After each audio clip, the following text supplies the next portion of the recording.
Hey, good evening, everyone. Happy Sunday. We are back for another episode of I Could Be Wrong. Hey, good evening, bro. How you doing? I'm good. How are you? I am doing pretty good. I jumped in the pool earlier, trying to cool off, and then the humidity hit me, and I started sweating to death, so I had to come inside. Oh, All right. All right, so what we're going to do this evening is a couple different things. We're going to do another game of this or that. I'm going to throw up some stat lines at you with a player A, player B. I want you to tell me which one you take based off the stat line. We'll reveal the players and then see if you would stick with that choice after seeing who the players are. So, okay. this or that. I love that background there. All right, let's go ahead Bang, and bang, baby. get started. Here we go. First matchup. Player A played 15 games. His completion percentage was 68.3%. He had 20 touchdowns versus 12 interceptions.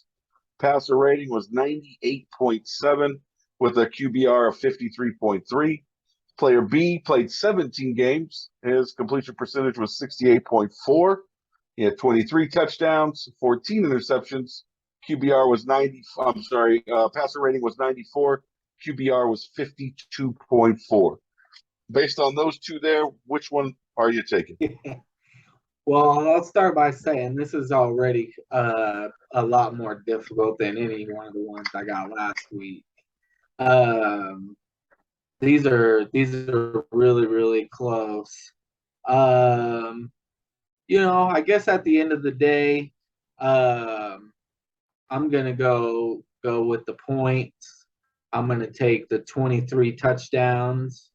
Um, I'm gonna go with player B here. Player B. All right. You ready to see who they are? Yeah, let's do it. It's your favorite, Jimmy G, player A, All right. and player B is Derek Carr of the Las Vegas Raiders. So now that Hey, you see him, are you sticking with your pick? yeah, I actually would. Here's the thing though, if Jimmy Garoppolo could stay on the field as much as Derek Carr, I would probably take Jimmy Garoppolo because I believe that they're really similar quarterbacks. They don't move around a lot, they make their read, they get rid of the ball.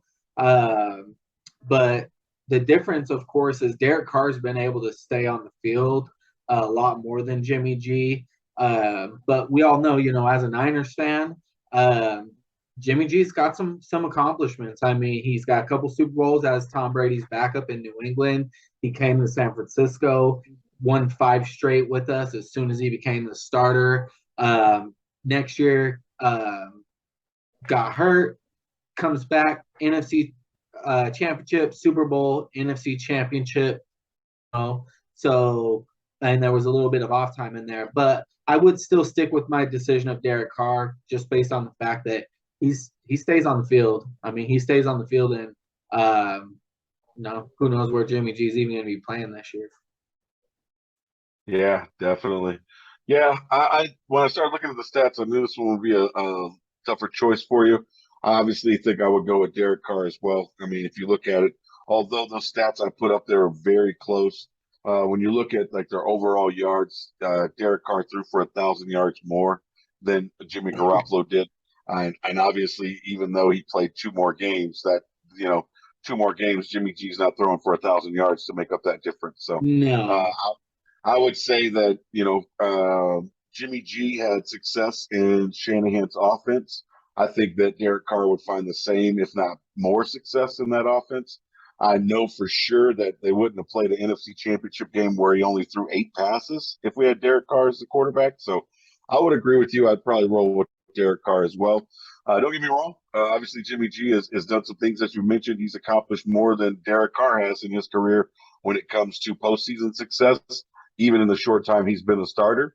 Yeah. But again, I think if Derek Carr had the supporting cast around him that the 49ers have, I definitely think that he would be able to get him over that hump and possibly win the Super Bowl with that roster. Yeah, I think so too. I think that he could have had a lot more success, just based on the fact that he stayed on the field. If Garoppolo could have stayed on the field his entire duration with San Francisco, they may have won a Super Bowl.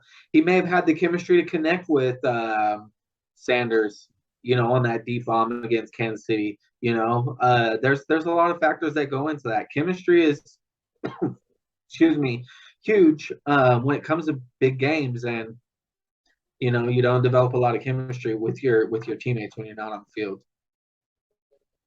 Yeah, I agree with that for sure. So, well, we won't have to worry about it now because it's the Trey Lance show, and That's hopefully right. he's the one that gets him over the hump. So, all right, cool. All right, let's jump over to the next one here. All right, I have for you player A. He averages 6.5 catches per game, 63.4 receiving yards per game, and his catch percentage, he catches 74.3% of the passes thrown his way. Player B has 4.2 catches per game, averages 57.2 receiving yards per game, and he catches approximately 65.6% of the passes thrown his way. Based off of those two stat lines, which one of these guys would you take? I know I you're feel a like you're fantasy trying to guy, so trick that's why me I put up. here. I Yeah, feel I like you're put up. trying to trick me here, but the obvious answer based on stats is player A. So I'm Okay, just going to take player A. okay. Yeah, I was gonna say I know you're the fantasy guy, so I put up there the per game production because I knew that would The draw on only your heart. thing that's going to make me switch this is if player B scores an astronomical amount more touchdowns than player A. Well, I don't think that's the case, but we'll see. All right. Let's So see. Show us. player A, Jalen Waddle. Player B, Oh, DeAndre Hopkins. And to answer your question, oh man. Hopkins did score two more touchdowns than I'm sorry, he scored one more touchdown than Waddle last year. He had 8 receiving touchdowns. Waddle had 6 receiving, 1 rushing. So not a huge difference in touchdown production. The difference is D Hop only played 10 games last year, and Waddle played 16 games. So that's why I put the per game stats up there. Because obviously, I think if I would just put their regular stat, their overall stats, it would have been a runaway. So, Well, so you're sticking with player A. I got a couple different takes on this actually because ever since D Hop has came to Arizona, the trajectory of his career has actually started declining, and he's not getting any younger. Don't get me wrong; he's made some big plays. He's had some really big games, but let me put it this way: if we're picking one season right now, and we know both players are going to be on the field for a full 17 games, I would take D Hop. But if we're saying, who would I rather have maybe for the next 5+ years or so, or if I was picking a franchise, I like Waddle a lot actually. I believe he had a really really good year last year. He topped 100 receptions as a rookie. So Tyreek Hill's only going to make things even easier for him.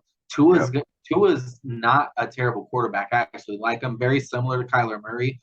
There's going to be different offensive schemes. Of course, in Arizona, they've got that spread offense, that air raid with Kingsbury, and in Miami, we're going to expect to see them run the ball a lot more. But I do like Waddle a lot. I wouldn't stick with Waddle right now. Let me just say that. But I really do like him. I'm gonna go with D Hop. I would switch my pick if I knew D Hop was gonna be on the field. If we're just gonna go this season alone, few years, I don't know. Who knows, yeah, man? D Hop's career hasn't went the best since he left Houston. yeah. I would You argue it say, wasn't the best while he was there. yeah, very true. I Good would stats say, though. other than the Hail Mary, you really there are no really other plays that stick out. That and we live here in Arizona, so obviously, if there were any, they would stick out. Yeah, I agree with you. I put it up there also because obviously we're thinking about going into this season. We already know Hopkins is going to miss the first 6 games of the Exactly. season, so that's a big factor as well. I like Waddle. He came on a little stronger at the end of the year as he kind of found his footing and things like that. I think a lot of these wide receivers, well, rookies in general, they kind of hit that wall initially around week 11 or week 12, and then the last 2 or 3 games, like there's like a 2 or 3 game stretch where you can kind of tell where they're like, oh wow, this is a little bit longer and a little bit more than what I expected.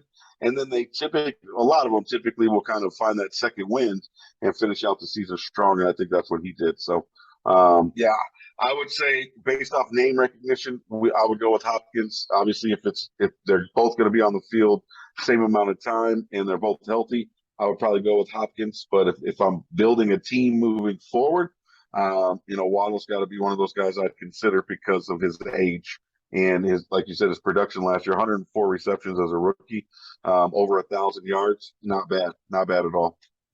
I mean, if I'm picking one of them for fantasy football this year, I'm picking Waddle. Oh yeah, definitely, I agree. It's not going to give you much. Nope. All right, all right. So the next one here, let's see if I can confuse you a little bit on this one. All right, player A. He has a catch percentage of 66.7%. 12.8 yards per catch, 8 touchdowns, 0 fumbles. Player B, his catch percentage is roughly 67.5%. He averages 10.7 yards per catch and had 6 touchdowns and 1 fumble last year. Oh, man. Well, I wish I knew the amount of receptions each player got, but Oh, that would make it that too would make easy. it too easy. I'm gonna go with player A again. Just a couple extra touchdowns there. Receptions is gonna be key here though, so we'll see. All right. All right. Here we go. Player A, Alan Lazard. Player B, Keenan Allen. You know who gets more receptions, that's for sure. Yeah. But we also know that there's no Devontae in Green Bay anymore. And Lazard, he's got the most chemistry of any receiver other than Cobb. Yeah. But Cobb's at the end of his career. Lazard, he's a young upcoming receiver, and he's with the perfect quarterback really to have a breakout season. Oh man, I really wanna. I'm gonna, of course, switch to Keenan. I can't not. Yeah. Switch my pick to Keenan. But don't be surprised if Alan Lazard has a really big year, has a really big productive real life season and a fantasy football season. I believe he's going to put up double-digit touchdowns. He's going to go over 1,000 yards without the presence of Adams. He's got big play capabilities. He's a similar. I mean, listen, he's got a similar body type. He's he's tall. He's like 6'4", 6'5". He's really similar frame. Of course, I'm not saying he's Devontae Adams. So anyone watching this, don't take that the wrong way. Yeah. Don't start hating on me or hate on me. I don't care. But yeah, I think he's going to have a really good year. He should be the best receiver in Green Bay. They have some rookie receivers, but I just don't see a rookie receiver coming in and competing with someone who's already got the chemistry. We all know, like Rodgers loves to go to receivers he has chemistry with, and Christian Watson, whom they drafted early, the first receiver they took, he's not even practicing. He hasn't even been available in training camp. So, no chemistry building there. Lazard's the guy getting those reps right now, and I think he's going to have a huge year. But I'm going with Keenan, man. He's got Herbert Sherbert thrown in the ball. Yeah, I can't disagree with you. I think I would roll with Keenan Allen as well. Even though Lazard did score more touchdowns playing one less game last year, if you think about just production in general, obviously the touchdowns are great, but I'm not trading those two touchdowns, those two more touchdowns he scored. I'm not trading that for 600 extra yards receiving and 60 more catches. So, Well, and obviously I know his production is going to go up because Devontae Adams is gone. I don't think that he's going to match that production even with Devontae gone. He might get some more. He might get more touchdowns, but I think touchdowns is kind of one of those ebbs and flows things. Keenan Allen maybe due for a big season this year where he gets double-digit touchdowns. So that's really something you can't predict as much as some of the other things like catches and yards. So I, you know I what? think that I would probably go with Keenan Allen as well. But I agree with you. I think Alan Lazard's going to have a really good season. He's going to be one of those guys that somebody's going to be glad they drafted him on their fantasy team this year. Yeah, I've actually got to backtrack. Just talking to you, I'm going to go with Lazard over the this season. I think Lazard's going to have Yeah. a better year than Keenan Allen. There was a lot of production to be made up. Oh yeah. With Devontae gone, and Aaron Rodgers said it on the NFL Network special over the weekend on Saturday. He said, they're going to get the same. There's going to be the yardage, the touchdowns, and everything that Devontae Adams is leaving behind. He said it's still there. It's just going to have to get dispersed. And I think that Lazard's going to be a big beneficiary of that. And I'm actually going to switch my pick. I'm going to stick with player A and Alan Lazard. You're going to stick with Alan Lazard? I'm All going to right. stick with it. But Yeah, I I could could be see it. wrong. Yeah, it could be. I could see it though. I mean, like I said, obviously there's going to be more production expected from him just because Devontae Adams is gone. At the same time, there's going to be more attention on him because Devontae Adams is gone. So we'll see how he reacts to maybe getting double teamed at times and not having that ability to kind of, I don't want to say be forgotten about because he's obviously not, wasn't forgotten about. He scored 8 touchdowns last year, and Aaron Rodgers found him in key situations, but kind of not the primary focus of the secondary. I want to see how he'll react to this year being that primary focus of the secondary, and actually when the DBs get together, he's the first one they're looking to take away. See how he kind of does in that scenario. Yeah. It'll be interesting. Yeah, I'd like to see it too. I mean, I'm super excited. The Hall of Fame game's just around the corner, so that means regular season's around the corner, and yeah, I'm excited to see it too. So I hope he does have a big year for the Packers. He deserves to come in. Young receivers like that should always get their chance. Adams gone, so now he's gonna get a chance to be the guy, and hopefully he can go out and prove it. Yep. Yeah. We'll see. All right, I got one more for you here on this or that. Let's see. This or that. Player A, 89.2 rushing yards per game, Uh-huh. 6 touchdowns, 3 fumbles, 4.7 yards per carry. Player B, 74.9 rushing yards per game, 6 touchdowns, 0 fumbles, 6.3 yards per carry. Now, those Who do player you B take? numbers look familiar with me. Those player B numbers look kind of familiar to me. Um, Oh, you I think you mean, know who I it do. is? I mean, I see the extra rushing yards. I see the touchdown similarity. Obviously, the same fumbles. But you know what? I'm gonna go with player B. I'm gonna go with player B here. Player B. Yeah. All right. I think you're going to be surprised by this one. Here we go. Whoa, All right. goodness. You're allergic to player B. All right, here we go. No, I'm Let's going with player B here. let's pull the curtain back. Pull the curtain back. Player A, Dalvin Cook. Son of a. Player B, Rashad Penny of the Seattle Seahawks, who recently lost his backfield mate, Chris Carson, who retired. So Yeah, it's unfortunate. Hopefully, yeah. he can find something to do after football that he likes and Yep. to really make an impact. That would be awesome. Yep. Yep.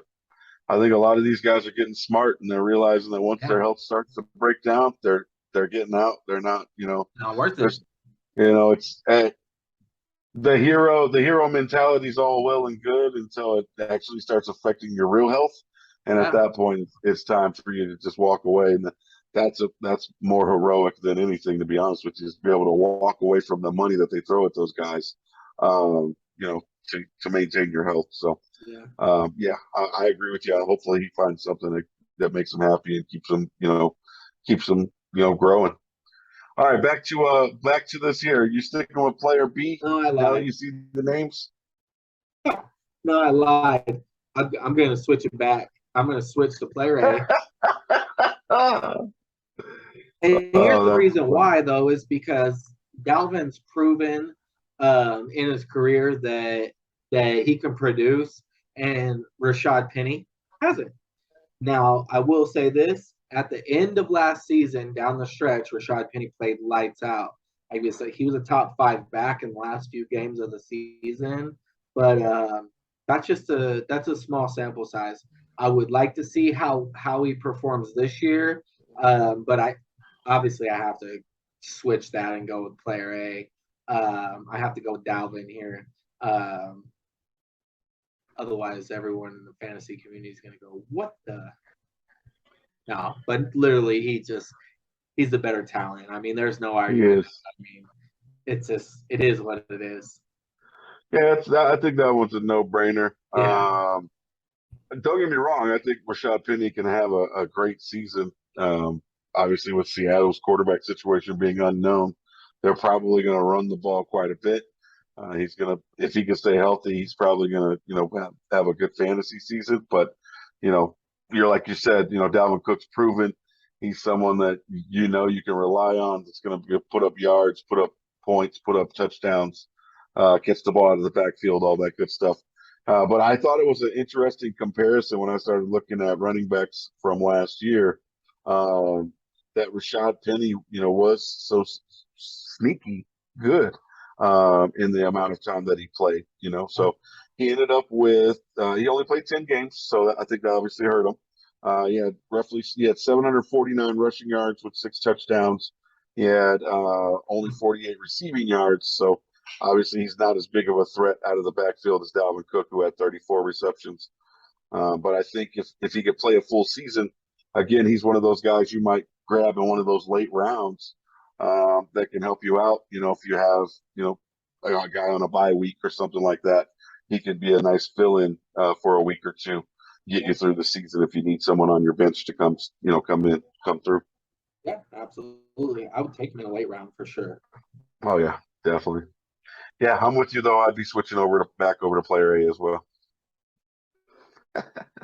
Hey, you got me on a few of these Oh today. That was yeah, good. You got me on a few of them. I had to switch my picks, so now that was like I said last week. I rather enjoyed that. I look forward to another one in the near future. yeah. We'll definitely do a couple of more of these before the season gets started, just to have some fun. As usual, though, in the meantime, everyone, please like, subscribe, leave a comment, share this with your friends, family, neighbors, people you don't like, people you do like. Share it with everybody if you don't mind. Other than that, in the meantime, as usual as well, please be kind, even to Cowboys fans. And don't forget, we are forever Even faithful. Cowboys fans.